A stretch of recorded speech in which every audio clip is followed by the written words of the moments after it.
ఓం శ్రీ మాత్రే నమః అమ్మ. ఈరోజు మనం స్వామివారికి శ్రీ అనంత పద్మనాభ మంగళ స్తోత్రం పాడుకుందాం.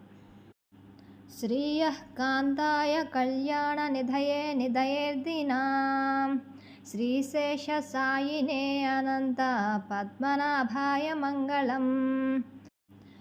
శ్యానందూరపురీ భాగ్య భవ్య రూపాయ విష్ణవే ఆనంద సింధవే అనంత పద్మనాభాయ మంగళం. హేమకూట విమానం తాః భ్రాజమానాయ హారిణే హరిలక్ష్మీ సమేతాయ పద్మనాభాయ మంగళం. శ్రీవైకుంఠ విరక్తాయ శంఖతీర్థాంబుధేః తటే రమాయ రమమాణాయ పద్మనాభాయ మంగళం. అశేష చిదచిద్వస్తు శేషినే శేషసాయినే అశేషధాయినే అనంత పద్మనాభాయ మంగళం. యత్పదం పరమం సేవ్యం సదా పశ్యంతి సూరయాః సేనాపతిముఖస్తస్మై పద్మనాభాయ మంగళం. చతుర్ముఖేశ్వర ముఖః పుత్రపౌత్రాదిశాలినే సమస్త పరివారాయ పద్మనాభాయ మంగళం. దివాకరాయతి శానయోగి హృత్పద్మభానవే పరస్మై బ్రహ్మణే అనంత పద్మనాభాయ మంగళం.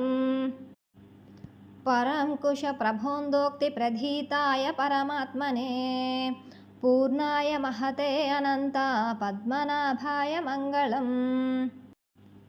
వంశీభూప శిరోరత్న రశ్మి నీరాజతాంగ్రయే వాంఛితాఖిలాధాయస్తు పద్మనాభాయ మంగళం.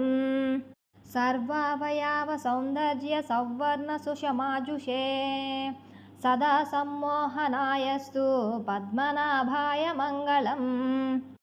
యోగేశ్వరాయ కృష్ణాయ నరసింహాయ యోగినే యోగముద్రాభిరామాయ పద్మనాభాయ మంగళం. అనంతపురనాథాయ నిరంతరదయాముచే అనంత పద్మనాభాయ నిత్యశ్రీ నిత్యమంగళం. నిత్యశ్రీ నిత్యమంగళం నిత్యశ్రీ నిత్యమంగళం. ఇది శ్రీ అనంత పద్మనాభ మంగళ స్తోత్రం సంపూర్ణం. యదాక్షర పదభ్రష్టం మాత్రహీనం తు యద్భవేత్ తత్సర్వం క్షమ్యతాం దేవా నారాయణ నమోస్తుతే.